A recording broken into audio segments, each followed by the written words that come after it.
Hello everyone, good afternoon and जय हिंद। मैं विवेक, आप सभी का स्वागत करता हूं Exampur defence warrior YouTube channel पे। कैसे आप सभी लोग? बढ़िया। तो इंडियन कोस्ट गार्ड की वैकेंसी आ गई और बढ़ के आई, अच्छी बात यह है।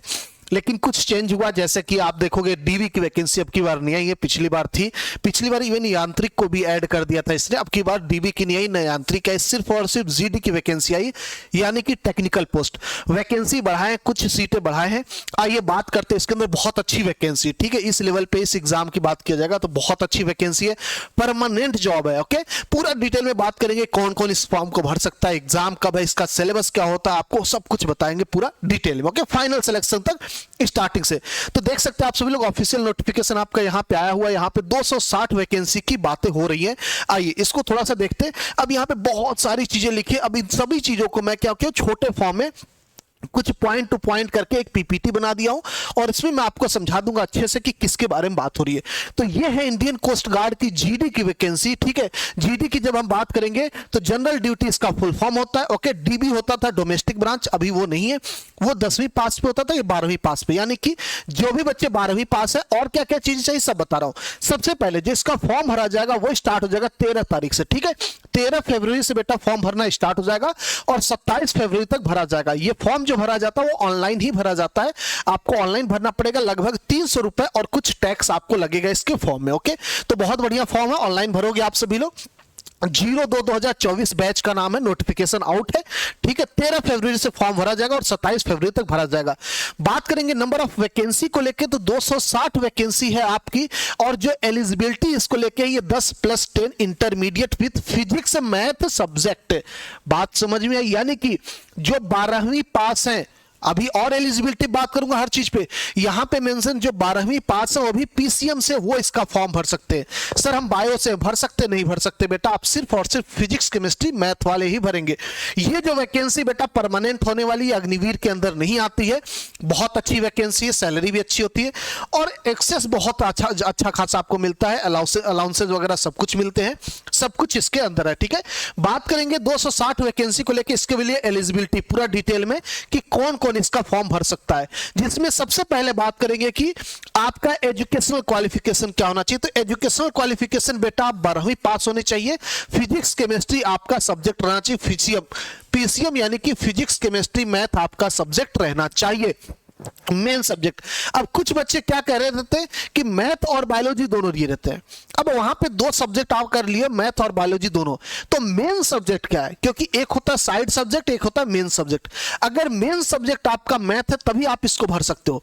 अगर आपका मेन सब्जेक्ट बायोलॉजी, आप साइड में मैथ ले रखे हो तो नहीं भर सकते, ठीक है। दोनों में अंतर समझिएगा। कुछ बच्चे बायोलॉजी मैथ दोनों लेते हैं 11th 12th में। अगर मेन सब्जेक्ट में मैथ है तभी आप इसका फॉर्म भर सकते हो, अदरवाइज नहीं भर सकते, ठीक है। आगे बात करने वाले इसके अंदर, तो कौन कौन भर सकते हैं एलिजिबिलिटी में। दूसरा एलिजिबिलिटी, पहला तो मान लीजिएगा ये हो गया, दूसरा या पहला ले लीजिएगा मेल या फीमेल। तो इसके लिए सिर्फ और सिर्फ मेल कैंडिडेट ही एलिजिबल है, यानी कि सिर्फ और सिर्फ लड़के ही इसकी वैकेंसी भर सकते हैं, लड़कियां नहीं भर सकती बेटा, ठीक है। सिर्फ और सिर्फ लड़के भर सकते हैं। एग्जाम जो इसका होने वाला बेटा, जो एग्जाम है ये आपका अप्रैल में है, समझ रहे हो। एग्जाम आपका अप्रैल में होने वाला, यानी कि सिर्फ और सिर्फ आपके पास मान के चलिएगा 2 महीने हैं। 2 महीने के अंदर आपको पूरा सिलेबस करना पड़ेगा। सभी बच्चे ध्यान से देख लीजिएगा। अब बात करते हैं डेट ऑफ बर्थ, यानी कि कौन कौन से बच्चे भर सकते हैं, आपका डेट ऑफ बर्थ क्या होना चाहिए इसके फॉर्म के लिए। तो सबसे पहला देख लेना, क्या आप पीसीएम थे हो, ये आपके लिए इंपॉर्टेंट। आप लड़के हो, आपके लिए इंपॉर्टेंट है, अनमैरिड। ओके, बात करेंगे जो डेट ऑफ बर्थ लिया वो लिया आपका 1 सितंबर 2002 से, ठीक है। 1 सितंबर 2002 से लेके 31 अगस्त 2006 तक। अगर इनके बीच में या इस दिन आपका जन्म हुआ है तो आप बिल्कुल इसके लिए एलिजिबल है। डेट देख लेंगे, 1 सितंबर 2002 से लेके 31 अगस्त 2006 तक, ये आपका डेट ऑफ बर्थ होने वाला है। इसके बीच में अगर आपका डेट ऑफ बर्थ है तो बिल्कुल एलिजिबल है। लमसम समझा जाएगा तो 2003, 2004, 2005 में जिसका डेट ऑफ बर्थ है वो 100% एलिजिबल है। 2006 वाले बच्चे देख लेंगे 1 सितंबर तक के, यानी जनवरी, फरवरी, मार्च, अप्रैल, मई, जून, जुलाई, अगस्त, सितंबर तक, ठीक। अगस्त पूरा, अगस्त 2002 तक 100, अच्छा सॉरी, हाँ, जनवरी, फरवरी, मार्च, अप्रैल, मई, जून, जुलाई, अगस्त पूरा 2006 तक आप एलिजिबल हो। और 2002 में 1 सितंबर के आगे तक, ठीक है, उसके पहले नहीं एलिजिबल हो। अपर एज बात करेंगे एज रिलैक्सेशन को लेकर, तो 5 साल आपको SC ST को मिल जाता है और 3 साल आपको मिल जाता है नॉन क्रीमी को OBC में, ठीक है। ओवरऑल आपके सामने ये है। अब जो यहाँ पे वैकेंसी होती है वो कैटेगरी वाइज भी होती है। सिलेक्शन प्रोसेस क्या होगा ये देख लीजिएगा। जो सिलेक्शन प्रोसेस होता है यहाँ पे एक चीज और इंक्लूड किया गया है, वो देखेंगे ध्यान से। सबसे पहले आपका रिटन होगा, आप ऑनलाइन फॉर्म भरोगे, आपका एडमिट कार्ड आएगा। सर 12th में परसेंटेज कितना चाहिए? मेरा 50% से कम है, मेरा इतना है, मेरा उतना है। भैया नहीं मांग रहा है परसेंटेज, बस 12वीं पास होनी चाहिए, ठीक है। बस 12वीं पास होनी चाहिए, कितना भी परसेंट है कोई मतलब नहीं इसको, आप बस 12वीं पास है कि नहीं, बस ये देख लीजिएगा। रिटर्न देना होगा। फिर आपको सेकेंड फेज में, ये हमारा स्टेज 1 है, ठीक है बेटा, ये स्टेज 1 है। स्टेज 2 में अब आपको एक और एग्जाम इंक्लूड कर लिया जो कि एडेप्टेबिलिटी टेस्ट, यानी कि एक तरीके से MCQ टाइप का क्वेश्चन कुछ दे देता, बहुत इजी जी। अब के बच्चों ने दिया, बहुत अच्छा गया। नॉर्मल मतलब रीजनिंग टाइप का question, SRT situation reaction test type का ऐसा हो जाता, ऑब्जेक्टिव क्वेश्चन दे देता, आपको OMR फिल करना होता, ठीक है। स्टेज 2 में नया इंक्लूड किया गया, पिछली बार ही किया गया था। फिर PFT मेडिकल और डॉक्यूमेंट वेरिफिकेशन, फिर आपके बाद आ जाती है ज्वाइनिंग, ओके। यानी ओवरऑल यहाँ पे मेन टारगेट क्या होता है, ये रिटन। अगर आप ये रिटन निकालिए ना तो आपका काम हो जाएगा, कोई बहुत बड़ा दिक्कत नहीं है। अब रिटन में सिलेबस क्या आएगा आपका? रिटन का सिलेबस काफी लेंथी है इसका, तो ध्यान से सुनिएगा। यहाँ पे 2 सेक्शन होता है, सेक्शन 1 और सेक्शन 2, दोनों आपके एग्जाम में आता है। सेक्शन 1 में देखोगे 60 मिनट का क्वेश्चन होता है, 60 नंबर का क्वेश्चन, 60 क्वेश्चन होता है। निगेटिव मार्किंग बेटा नहीं होती इस एग्जाम में, ठीक है। निगेटिव मार्किंग आपकी नहीं होती, ध्यान रखेंगे आप सभी लोग। 45 मिनट आपको टाइम मिलेगा 60 क्वेश्चन के लिए, और आपके पास 60 नंबर का रहेगा। 50 क्वेश्चन का पेपर रहेगा, 50 नंबर ऑफ क्वेश्चन, और आधा घंटा मिलेगा सेक्शन 1 2 दोनों साथ में होता है, आपको अलग अलग नहीं देना। आप जब एग्जाम में बैठोगे तो पहले सेक्शन 1 मिलेगा, फिर सेक्शन 2 उसी के साथ आपका स्टार्ट हो जाएगा, ओके। ऑनलाइन एग्जाम होता है तो लगातार आपका स्टार्ट होता रहता है। बात करेंगे सेक्शन 1 में जो सब्जेक्ट आता है, ये अरिथमेटिक मैथ 20 क्वेश्चन, साइंस आपका जो 10th लेवल का होता है 10 क्वेश्चन, इंग्लिश आपका 15 क्वेश्चन, रीजनिंग आपका 10 और जीके आपका हो जाता है 5। ये आपका है टोटल ओवरऑल, ठीक है। पासिंग मार्क्स मतलब नहीं, क्योंकि कट ऑफ तो अलग होता है, कट ऑफ से हम बात करेंगे, इसको कोई मतलब नहीं। यानी आप देख सकते हो क्लास 10th का ही सिलेबस है, सिंपल अरिथमेटिक मैथ 10th तक की साइंस, और आपका इंग्लिश 10 तक का, रीजनिंग 10 का, और जीके आपका 5 क्वेश्चन। ये आपका सिलेबस हो गया सेक्शन 1 का। सेक्शन 2 का जो सिलेबस है, मैथ टेक्निकल आता है एक्चुअली 25 क्वेश्चन, बट रियलिटी ये नहीं है। रियलिटी ये है कि यहाँ 25 लिखा है, लेकिन एग्जाम में जो क्वेश्चन आएगा वो हो सकता है 15 से 18 के बीच में आए, ठीक है।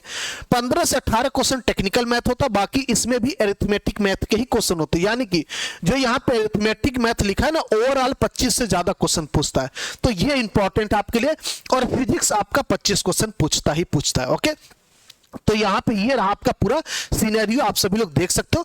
अब मेरे हिसाब से समझ में आ गई होगी। अगर आपको कंफ्यूजन है तो मैं आपको क्लियर कर देता हूं कौन कौन सा सब्जेक्ट आपको पढ़ना है। इसके लिए सबसे पहला चीज आपको मैथ पढ़ना, वो भी अरिथमेटिक वाला, जो कि वाई ग्रुप यानी कि नेवी MR में आता वो। दूसरा आपको पढ़ना है इंग्लिश का।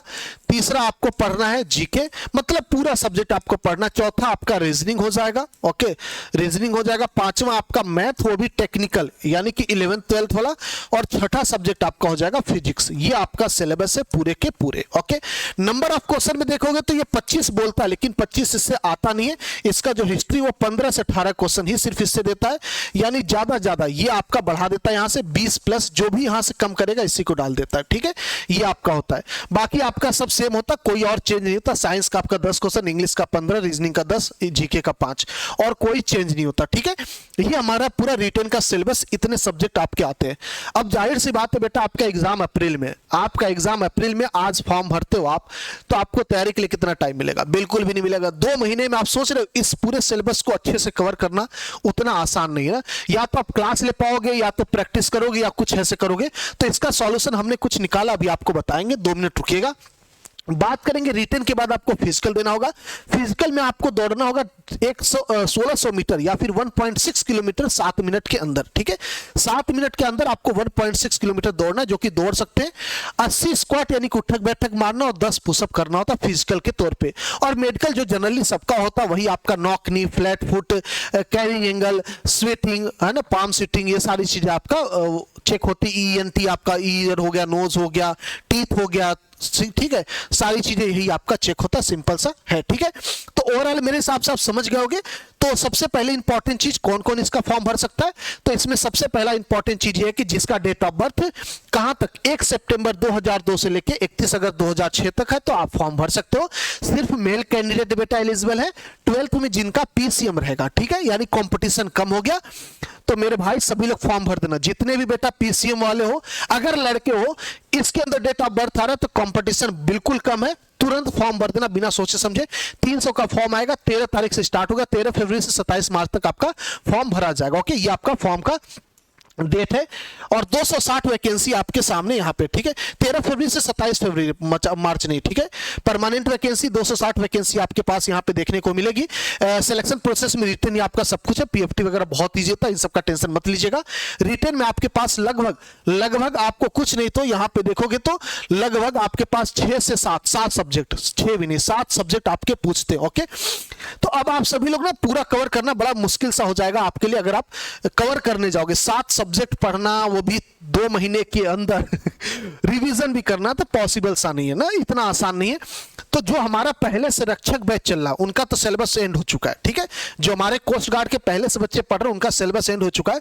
अब अगर हम नया बैच निकालेंगे तो थोड़ा पॉसिबल नहीं है कि हम अच्छे से करवा भी पाए और बच्चे कर पाए। तो इसका हमने एक सॉल्यूशन निकाला। हमने क्या किया कि आप लोगों के लिए वीओडी बैच बना दिया। वीओडी बैच मतलब रिकॉर्डिंग बैच।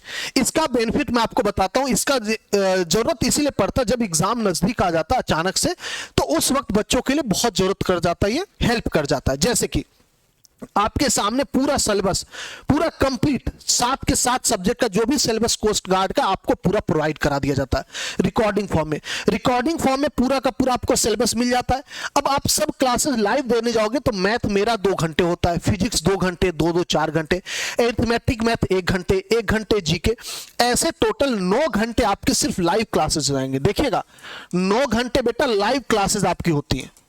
अब 9 घंटे अगर आप लाइव क्लास लोगे, उस चैप्टर का प्रैक्टिस भी करने जाओगे तो 7 घंटे और लग जाएंगे। आप किसी हिसाब से शेड्यूल बनाओगे तो आप पढ़ ही नहीं सकते, पूरा सिलेबस नहीं पढ़ सकते बेटा। ठीक है, नहीं पढ़ पाओगे। तो इसका रिकॉर्डिंग बैच में ये फायदा हो जाता है ना कि आपको सारी क्लासेस रिकॉर्डिंग होती, तो उसकी स्पीड आप बढ़ा लेते हो। क्लास की स्पीड क्या करते बेटा, बढ़ा लेते हो। अब स्पीड बढ़ने से जो 9 घंटे की क्लास आपकी होती है पर डे, वो कहीं ना कहीं आपकी पहुंच जाती 6 घंटे के आसपास। और 6 घंटे अगर आपकी क्लास हुई, कोई क्लास मिस हो नहीं हो, आप रिकॉर्डिंग करोगे तो आपको कोई क्लास भी मिस नहीं होगी। आपका टाइम टू टाइम अपने टाइम टेबल के हिसाब से पढ़ सकते हो। ठीक है, तो 6 घंटे के अंदर आपका पर डे का सिलेबस चलेगा। रिकॉर्डिंग बैच में ये फायदा है। इसको लाने का यही मकसद था कि इतना बड़ा लेंदी सिलेबस आप नहीं कर पाओगे। हमें क्या, हम तो पढ़ा ही रहे, बैच ऐड हो जाएगा, हमें कोई फर्क नहीं पड़ेगा, हमारा कोई नुकसान नहीं, हम तो पढ़ा ही रहे ऑलरेडी बैच में, तो वो चलता रहेगा। बट उसमें आपका नुकसान हो जाएगा, मतलब आप उसका फायदा नहीं उठा पाओगे बैच का, और सिलेक्शन नहीं हो पाएगा। अगर आप वीओडी बैच से जुड़ोगे तो आपको रिकॉर्डिंग पूरा मिल जाएगा, आप फास्ट फॉरवर्ड करके उसका पीडीएफ अवेलेबल है, डीपीपी अवेलेबल है, प्रैक्टिस सेशन, हर चीज अवेलेबल है। आपको कुछ भी नहीं करना है, सिर्फ बैच में जुड़ना है, आपको सारी चीजें उसके अंदर मिल जाएंगी। 1% रत्ती भर भी आपको बहुत मेहनत नहीं करना है, बैच से आराम से आप जुड़ के कर सकते हो। अब जाहिर सी बात है रिकॉर्डिंग बैच है तो आपके लिए हमने इसके डिस्काउंट भी रखा। 499 का ये हमारा कंप्लीट बैच आपको पड़ जाएगा। ठीक है, 499 का। मैं आपको बता दूं लाइव बैच से ज्यादा बेनिफिट ये देगा आपके एग्जाम को लेके। एयरफोर्स का सिलेबस 60 दिन में हो सकता है अच्छे से, क्योंकि 3 सब्जेक्ट पढ़ते एक्स ग्रुप वाले, 4 सब्जेक्ट पढ़ते वाई ग्रुप वाले। आप 7 सब्जेक्ट पढ़ोगे, 60 दिन में नहीं पॉसिबल अच्छे से करवाना, और आप नहीं कर पाओगे, यकीन मानो। इसीलिए हमने इसको रिकॉर्डिंग बैच बना दिया। और अगर कोस्ट गार्ड में सिलेक्शन लेना चाह रहे हो तो बैच ले लेना, बिना टेंशन के। बिल्कुल ऐसा कंटेंट, डायरेक्ट टू डायरेक्ट आपके एग्जाम में मिलने वाला क्वेश्चन, कुछ भी एक्स्ट्रा एफर्ट नहीं लगाना, सिर्फ आपको अपने तरफ से मॉक टेस्ट और क्वेश्चन प्रैक्टिस करना होगा, वो भी हम आपको करवा देते हैं यूट्यूब पे। तो 499 में बैच है, बिना टाइम वेस्ट किए आज ही जुड़ जाना। सारी क्लासेस आपको ऑन द स्पॉट तुरंत के तुरंत मिल जाएंगी। तो बेहतरीन बैच है, मजा आ जाएगा, बैच से जुड़ के देखिए। नहीं मजा आए तो कहिएगा। एग्जामपुर ऑफिशियल ऐप पे एक कोर्स मिल जाएगा। ठीक है, 499 का है, वीओडी बैच है। मिलते हैं हम सभी लोग। आप लोग अपना ख्याल रखेंगे, अपने घर वालों का ख्याल रखेंगे, हंसते रहेंगे, मुस्कुराते रहेंगे। जय हिंद, जय भारत, थैंक यू।